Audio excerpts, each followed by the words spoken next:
Hi, I'm JJ, and you're listening to Microphone Munchies, food for thought that get you hungry for more. So, happy Thursday, everyone. I hope you're all doing well. It's beautiful, it's so sunny, and it's still cold, but I'm so happy that the sun is out. And today's episode is going to probably be a little shorter. It's kind of like a check in episode, I suppose. Right now, I'm thinking about spring. It's already March. Isn't that crazy? So, here in Toronto, that's almost 1 year anniversary. Happy birthday to the lockdown because we're almost 1 year exactly in lockdown. And so today, what I want to do is I want to talk a little bit about some things that I want to do personally in my life for the immediate future, for the next year. And maybe these might give you some ideas as well for things that you can do in your life. Um, I'm definitely, at least for me personally, I'm definitely over the whole. I don't know if over is the word, but I don't want to be stuck always being afraid or being sad about what could have been, right? Being sad about the fact that for some of us, maybe we lost a year or we lost more than a year. And it can be very easy to feel very depressed. It can be very easy to feel like you've done nothing or that you're just wasting your time on this earth. And so one thing that I'm really challenging for myself, and I encourage you to do the same, is to think, well, okay, the year is done. What will happen with COVID? I have no idea. I'm not an expert by any means. I have, the worst case scenario is it will happen for the rest of our lives. Now, I don't think that will happen. I think optimistically, things should be maybe a new normal. I would say maybe within the next year or the next 2 years. But the whole COVID thing, at least for me personally, has really shown me that anything at any moment can change. What we thought was never possible, right? Like, could you ever imagine before all of this? Can you imagine living a whole year basically locked down? And yet now this is so normal. The other day I was on the TTC on the subway and I was shocked that there were so many people. But when I thought about it, I remembered, wait a minute. Back before coronavirus, every day at work, when I went on the TTC, when I went on the subway, the metro, there were way more people than this. And so my perspective changed completely. Like now it's so strange when I'm walking, even though I've never been a person I don't like people walking too close to me anyway. But now, even when someone is just a little bit, a little bit close, I'm like, whoa. And so it's really, really interesting to see the perspective and how things have changed. And so here are some things I wanted to share with you. One thing that I wanted to do for this year is I want to average 10,000 steps per day. Now, the 10,000 steps is arbitrary. I just think it's a really cool number. But I just want to be active more. And right now, with no gyms open, I can't really dance with people. I can't really go to boxing or anything.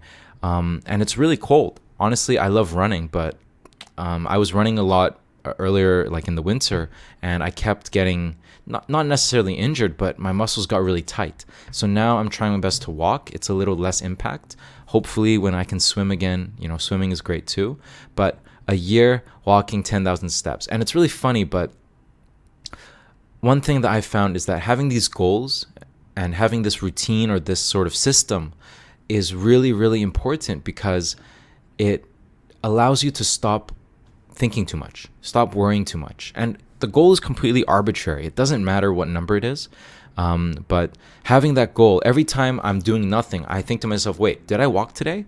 And that's the system. The system is every day I put in those 10,000 steps. And every day I go for a walk after work, for example. And so I try my best to do that. And during the walk, it's really peaceful, actually, because I get to listen to podcasts. I get to practice my Spanish or Portuguese at the moment. I get to think, honestly. I get to think about what I want in life. And it's a good time where, especially now when it's so cold in Toronto, I don't really want to use my phone when I'm outside. So, because otherwise, my thumbs will freeze. So that's why when I'm out walking, it's a great opportunity to be away from the screens. No more Zoom, no more phones. And it's so, so relaxing. It's so, it's just an absolute joy to be able to do that. So I encourage you to do the same or something for yourself. Walking is one that I recommend just because it's, low impact and it's free, and you get to explore new parts of the city. What I like to do is I also like to just take pictures and stuff on my iPhone, and it's kind of amazing because I get to practice two skills at once. I get to work on my fitness, but at the same time, I get to play around with a little bit of photography, just for fun, of course, but it's just something to do. And I found that when I walk more, when I exercise more again, now that I have this like routine, right now I'm only on week 2, honestly, I'm just in the baby days, but I sleep better. At nighttime, it feels so much better because I'm so tired. So that's something that I found before I did this. Yes, I tried to work out at home, but it's very easy to just, not do it. And then what ends up happening is I just can't sleep as well. It takes me longer to fall asleep. But now it's like I start sleeping, boop, and then I'm right asleep. Another thing that I'm trying to do more this year is I'm trying to track everything. Now, I've tried a bunch of different programs, but the thing that works for me is just my notes. So, for example, here, I don't know if you can see on the YouTube, I have just like a notes section, and basically I just write down every day. I write down a bunch of different pieces of information. For me personally, I'm looking at my weight. I know it's arbitrary. I know a lot of it could be water as well, but that's just for me to see like a general estimate, I suppose. But what's more important is I write down things like, what do I eat every day? Everything that goes in my mouth that's not water, I write it down. And I do this. I don't really care too much about, at this point in time, I'm not counting calories or anything. Maybe I'm lazy there. It's okay. What I really care about is I don't want to be in a situation where I'm just putting things in my mouth because I'm bored. So now when I think about, like, I want to eat something, I want a snack, I have to put it in my phone. I have to write it down. So now sometimes I don't want to snack because I think about it, I stop and think, and I realize I'm not actually hungry. I'm just bored. And so that way, hopefully, I can limit the amount of things that I'm eating. Another thing that I put in is every day I put in how much exercise I did. So, for example, how many steps that I took. And that's just a great way to keep myself accountable. And the last thing that I put here is every day, the amount of money that I spend on things like, food. Yeah, I think that's it. Mainly food.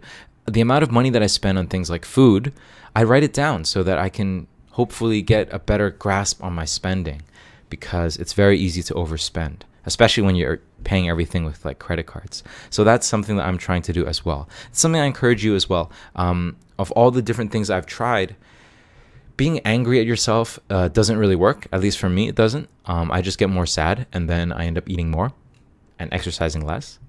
But things like writing things down, tracking your spending, your exercise, and your food intake, that for me has actually really helped. So it's something that I hope can help you as well. The last two things that are on my mind are dancing and travel. So dancing, well, I'm trying my best now just to dance at home on, just to dance really. Sometimes I'm on like these online dance classes. I also have these online, like a dance library, I suppose, of videos I need to watch and learn from. And it's great. It's great fun. And it's a great way to de-stress, especially when you're looking at, like I said, computers all day. It's so annoying to be staring at your screen all day. And so dance is something that's really, really helpful in that regard. And honestly, one thing I've loved doing is I'm starting to enjoy, I just like making these Instagram reels, like just these quick dance videos. And the reason why I like it so much actually is because it forces me to be creative in some form or another.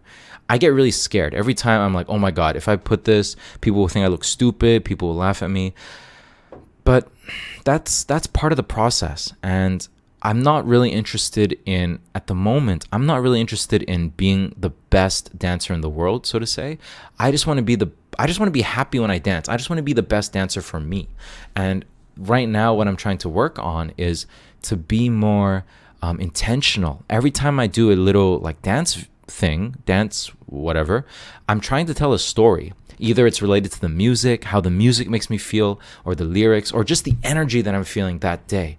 And what I found is that the more intentional I am with my art, with my hobbies or with the way that I want to live my life, the funny thing is that the more life becomes more interesting, because all of a sudden there's a feeling of accomplishment. There's a feeling that, yes, I did a thing, whether that's making your bed, washing the dishes, cleaning the house, blah, blah, blah, blah, blah. But to have intention behind it, like right now when I think of washing my dishes, I don't think of it like I'm just washing dishes. I think of it almost like I'm cleaning my spirit, so to say. I know it sounds very cheesy, sorry, but this is how it works for me. Otherwise, I never wash the dishes. And it's something that's really helped. And I would say if you're maybe having a little bit of trouble feeling excited about anything, that's something that can help too, which is try to be intentional about everything that you're doing. This is kind of the concept in meditation. We breathe every day, but why do we meditate? Meditate is just breathing. But to be aware of that breathing, aware of that in and out, it's something that can really help. And the last thing is travel. So shout out to my friend Ricky, and he makes this amazing blog, an amazing resource on YouTube. He's known as the Prince of Travel. I'll link it somewhere and I'll shout him out on Instagram or something. But Ricky, I've known him since I was a kid. I've known him since for over 10 years now. We went to school together back when I lived in Beijing. And he is really, really into travel. It's his job. It's his profession. And he's awesome. He does amazing resources that are clear to the point, no nonsense, no bullshit. I'm not being paid to say any of this, by the way. I didn't even tell him. I should have told him before I made this. But anyway, the reason why I'm saying it is because right now I'm in a state where I know that travel makes me happy. And for some of you, travel probably makes you happy too, especially if you're in Canada. Well, it's cold, right? And traveling is something it's something to work towards. And I found that when I'm thinking about travel, it's not really the travel. Sometimes it's just the idea of saving the money or working harder at work to blah, blah, blah. It's that arbitrary goal, the feeling that I'm moving forward, that I'm getting to see something, experience something new. Everyone is different. But what I will say is that I've been reading a lot of Ricky's content on the Prince of Travel and things that I never thought about before. Like, for example, the whole credit cards game, like travel rewards and stuff. I used to think it was all a scam. I used to think, no, I hesitate to say that. I didn't think it was a scam. What I thought it was for people who are not like me, for rich people. I thought it was for rich people, or I thought that there must be some sort of catch. And there isn't really a catch. It's just you need to be very organized. You need to understand your strategy and exactly what you're doing. It takes work. Nothing is really for free. And so right now I'm learning more about it. I just want to say thank you, Ricky. Thank you, Prince of Travel. Did I say Prince of Tennis? I always think it's Prince of Tennis, which is a great anime, great manga, by the way. But Prince of Travel, shout out to you.